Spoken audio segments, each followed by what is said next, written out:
मेरा पति अक्सर काम के लिए सऊदी अरब में रहा करता था। जिन शेख परिवारों में वो काम करता था, वहाँ की औरतें रोज तेल में फिटकरी मिलाकर अपने कमरे में मंगवाती थी। जब मेरे पति ने मुझे इस राज के बारे में बताया तो मेरे पैरों तले से जमीन खिसक गई। बाप रे, मुझे यकीन नहीं हो रहा था कि कोई। मेरा नाम मालती है और अभी कुछ दिन पहले ही मेरी शादी रमेश नाम के एक व्यक्ति से हुई है, जो काम के लिए सऊदी अरब में रहा करता था। वो शादी करने के लिए 2 महीने की छुट्टी पर आया हुआ था। उसके साथ 2 महीने कब निकल गए मुझे पता ही नहीं चला। एक रोज रमेश मुझसे बोलता है कि मालती, मेरे कपड़े पैक कर दो, मुझे अब काम के लिए सऊदी अरब जाना है। उसकी ये बात सुनकर मैं दुखी हो गई और दुखी मन से मैं रमेश से बोली, रमेश, अभी अभी तो हमारी शादी हुई है और अभी तो हमने एक दूसरे को ठीक से जाना भी नहीं और तुम मुझसे दूर होने की बात कर रहे हो। रमेश, मैं तुम्हारे बिना कैसे रह पाऊंगी? मुझे रह रह कर तुम्हारी याद सताएगी। प्लीज कुछ दिन के लिए और रुक जाओ ना, और इन सबसे अच्छा है कि तुम मुझे अपने साथ ले चलो। तो रमेश मुझसे कहता है, मालती, तुम्हें ले जाना मेरे लिए संभव नहीं है। घर के हालात थोड़े खराब है, इसलिए तुम यहीं पर रहो और मुझे पैसे कमाने दो, फिर बाद में मैं तुम्हें मिलने के लिए बुला लूँगा। इतना कहकर रमेश बाजार के लिए रवाना हो जाता है। थोड़ी देर बाद रमेश लौटता है और मुझसे कहता है, मालती, इस थैली को मेरे बैग में रख दो।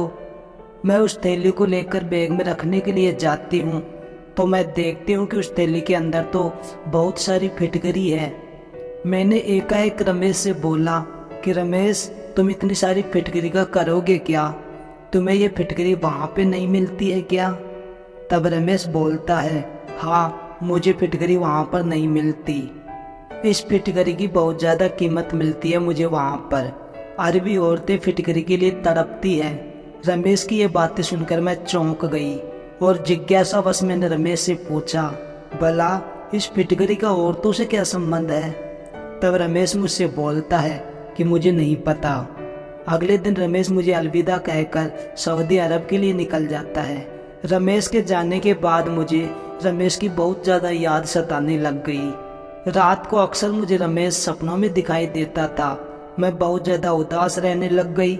दिन तो कैसे तैसे घर के कामकाज में काट लेती थी, पर रात को मुझे नींद नहीं आती थी।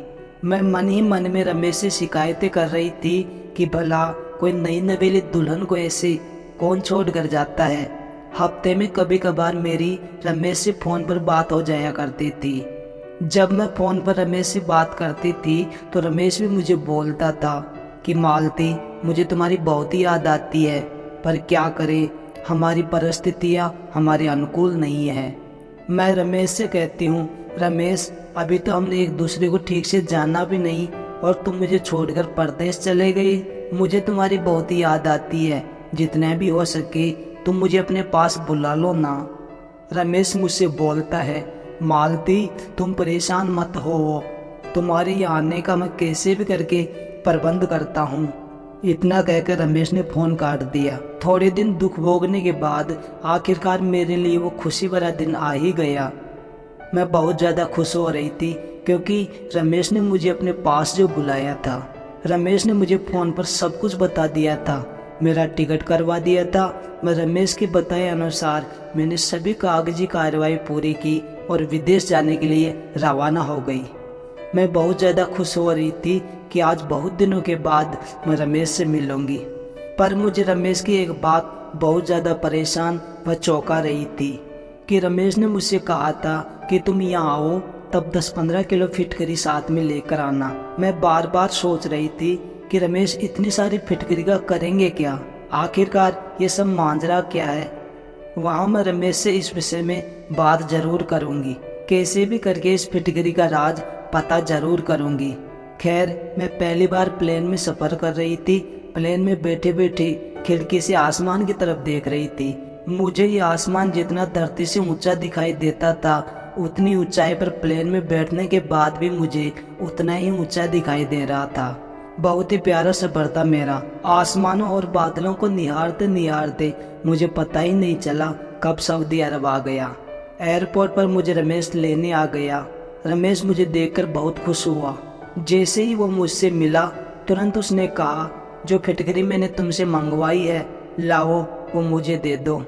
रमेश की ये बात सुनकर मुझे बहुत ज़्यादा गुस्सा आया और मैंने मन ही मन में सोचा, इतनी दूर से इसकी पत्नी इससे मिलने आई है और पत्नी की खैर खबर पूछने से ज़्यादा इन्हें फिटकरी की फिक्र है। आखिरकार ऐसा क्या है इस फिटकरी में। मैंने गुस्से में मुंह बनाते हुए फिटकरी की थैली रमेश के हाथ में देते हुए कहा, लो संभालो मेरी सोच को, जो तुम्हें मुझसे भी ज़्यादा प्यारी है। रमेश मुस्कुरा गया। खैर वहाँ से हम लोग कमरे पर आ गए और कुछ दिन रमेश के साथ प्यार भरे पल गुजारने के बाद एक दिन रमेश मुझसे कहता है, मालती अब तुम्हें बहुत दिन हो गए यहाँ पर, तुम ऐसा करो अब तुम घर को चले जाओ। रमेश के इतना कहते ही मानो जैसे मेरे सर पर आसमान टूट पड़ा हो। एकाएक मेरी आंखों से आंसू आ जाते हैं। मैं रमेश को मना करने लग जाती हूँ, अब कुछ भी हो जाए मैं तुम्हें छोड़कर कहीं भी नहीं जाऊंगी। वहाँ तुम्हारे बिना मेरा मन नहीं लगता। मैं यहीं पर रहकर दूसरों के घर झाड़ू पोछा बर्तन साफ कर लूंगी, पर मैं तुम्हें छोड़कर कहीं भी नहीं जाऊंगी। तुम्हें पैसे कमाने हैं ना, तो मैं तुम्हारे साथ पैसे कमाने में तुम्हारी सहायता करूंगी। रमेश मैं तुम्हारा साथ पाने के लिए कुछ भी करूंगी, पर मैं तुम्हारे साथ यहीं पर रहूंगी। रमेश मुझे समझाने लग जाता है कि मालती यहाँ पर काम मिलना मुश्किल है और तुम्हारे आने के बाद मैं घर पर पैसे भी नहीं भेज पा रहा, जिस कारण माँ मुझसे बहुत ज़्यादा नाराज़ हो रही है। मैंने कहा मैं ये सब नहीं जानती, बस मैं यहीं पर रहूँगी तो यहीं पर रहूँगी। मैं इतना कहकर अपनी पड़ोसन को लेकर काम के लिए निकल जाती हूँ। वहाँ इतने दिन रहने के कारण आस पड़ोस में मेरी अच्छी जानकारी हो गई थी। थोड़ी देर भटकने के बाद एक अच्छे परिवार में मुझे नौकरी मिल जाती है और मुझे उस परिवार में नौकरानी का काम मिल जाता है। तनख्वाह भी अच्छी मिल रही थी। मैंने रमेश को जब ये सब बताया तो रमेश भी बहुत ज़्यादा खुश हुए। अगले दिन मैं काम पर जाती हूँ। मुझे जिस परिवार में काम मिला था वो सऊदी अरब का एक बहुत बड़े रईस शेख का परिवार था। उस परिवार में 15 से 20 औरतें रहा करती थी। सब औरतें एक से बढ़कर एक सुंदर थी। मैंने मन ही मन में सोचा कि भगवान, पैसे की माया कितनी अजीब माया होती है। जिसके पास पैसा होता है उसके पास सब सुख होता है, और जो इंसान सुखी रहता है उसका रूप यौवन वैसे ही निखर जाता है। मैं किचन में खाना बना रही थी, तभी एक अरबी औरत किचन में आती है तथा एक डिब्बे में से चुपके से कुछ निकालती है। उसे कटोरी में रखकर उसमें तेल मिला देती है और चुपके से कोने में छुपा कर रख देती है। मैंने उस औरत को ये सब करते हुए देख लिया था। मुझसे रहा नहीं गया और घर आकर मैंने अपने पति से पूछने लग गई। मैंने कहा, रमेश, यहाँ की सभी औरतें चोरी छुपे फिटकरी को तेल में भिगोकर अपने कमरे में क्यों छुपा कर रखती है? ये कौन सी राज की बात है जो सबसे छुपा कर ऐसा करती है?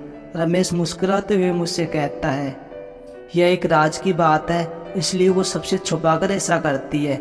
जैसे हम इंडिया में टोटके करते हैं, वैसे ही यहाँ की औरतें फिटकरी को टोटके के रूप में उपयोग करती है।